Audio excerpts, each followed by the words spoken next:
सारी तफसीलात मैंने इकट्ठी की हैं कि DGSPR ने क्या बात की और किसके सवाल का क्या जवाब दिया। और ये एक बड़ी बारीक वारदात है जो अब शुरू हो गई है, लेकिन चीज़ें मैं आपके सामने सारी अभी रख देता हूँ। दो चीज़ें उससे पहले मैं आपको दो तीन चीज़ें आपको बताना चाहूँगा। एक तो मैं आपको सुनवाता हूँ इमरान खान साहब का एक स्टेटमेंट जो उन्होंने माजी में दिया था। जो इमरान खान साहब ने कहा था ना, वो एग्जैक्टली वैसे ही इस वक्त पाकिस्तान में हो रहा है। इमरान खान साहब ने 15 मई 2022 को ये बात कही थी। तो जो इमरान खान ने कहा था जरा आप सुने।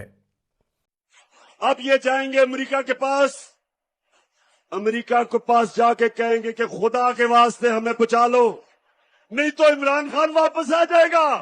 जब अमेरिकन अगर इनकी मदद करेंगे, कभी भी अमेरिकी मदद नहीं करेंगे जब तक वो इनके गले में जंजीर पूरी तरह टाइट करके नहीं डालेंगे।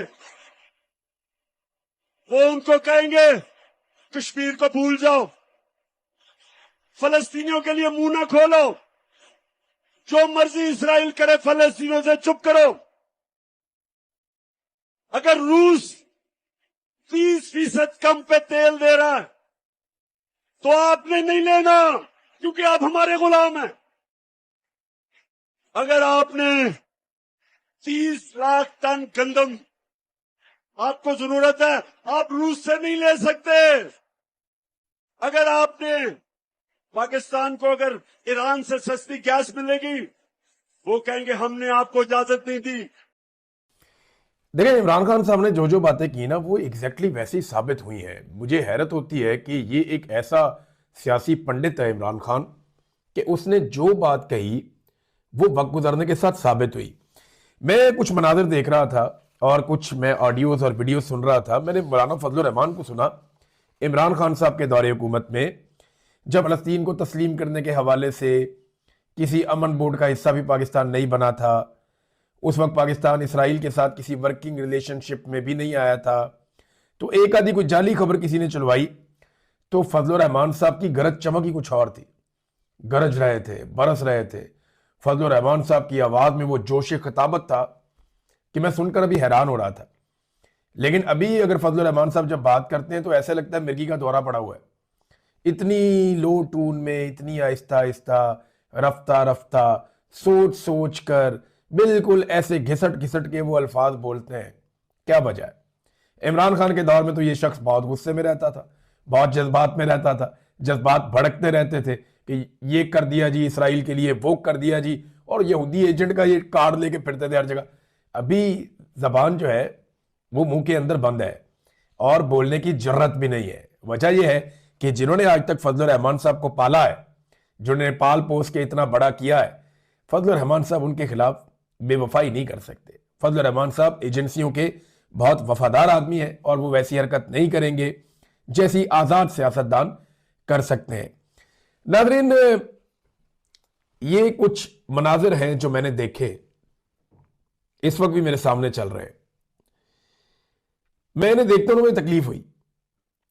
देखिए, पाकिस्तान का दावा गया, पाकिस्तान कहता है जी हम इसलिए गए गजा अमन बोर्ड के अंदर कि हम एक नस्ल कुशी को रोकना चाहते हैं। हम ये चाहते हैं कि नस्ल कुशी ना हो, जो जुल्म और ज्यादती फलस्तीनियों के ऊपर हो रही है वो बंद हो जाए। ये पाकिस्तान का दावा है ना। लेकिन फील्ड मार्शल और शहबाज शरीफ ने वहां पे जो मुलाकातें की हैं और जो इवेंट के अंदर उनकी शिरकत है, उसमें एक मिनट के लिए भी उनके चेहरे पे संजीदगी नहीं थी। मुस्कुराहटें, कह कहे, खिलखिलाकर हंसना, खुश होना, यानी उनकी बाछियां खिली हुई थी। आप किसी मर्ग वाली जगह पे जाएं या किसी दुख वाली जगह पे जाएं या किसी तकलीफ वाली जगह पे जाएं, तो क्या आप ऐसे हंसते हैं? आप ऐसे इंजॉय करते हैं? या आपकी ऐसी बॉडी लैंग्वेज होती है? एहसास ही नहीं है। मिसाल के तौर पे झगड़ा हो गया दो ग्रुप्स के बीच में, एक ग्रुप के 70-80 हजार बंदे मर गए। अब वो ग्रुप के लोग सुलह करने के लिए बैठे हैं और जंग बंदी और लड़ाई बंद करने के लिए वहां बैठे हैं, और जिनके बंदे मरे हैं वो खिलखिला के हंस रहे हैं। आप फलस्तीनियों को क्या पैगाम दे रहे हैं? ये दांत वहां पे अंदर रखे जा सकते थे, थोड़ी देर के लिए संजीदगी इख्तियार की जा सकती थी, लेकिन जैसे ही इन्हें कोई छोटा मोटा लीडर मिल जाता है, इनकी बाछियां खिल जाती है, फोटो बन जाएगा, वीडियो बन जाएगी, आगे निकलो अच्छा टिकटॉक बन जाएगा, तो सारे ही टिकटॉक पे लगे हुए हैं। फलस्तीनियों की दिल आजारी की है इन्होंने वहां कह के लगा लगा के, जिस तरह ये लोगों को मिलते रहे, इनकी खुशी छुपाए नहीं छुप रही थी। अब पाकिस्तान और जो इसराइल का रिलेशन है ना, वो कैसा है मैं आपको बिल्कुल सादा कर देता हूं, पाकिस्तान के हर आदमी को समझ आ जाएगा। किसी गांव देहात में या किसी शहर में कोई दो लोगों का नाजायज ताल्लुक बन जाता है ना, तो वो दुनिया को नहीं बताते कि हमारा नाजायज ताल्लुक बन गया है। बल्कि जब कोई उन्हें पूछता है तो वो कहते हैं नहीं नहीं मैं तेनू जानता भी नहीं। बल्कि वो ये कहते हैं जी मेरा तो उससे ताल्लुक ही नहीं है।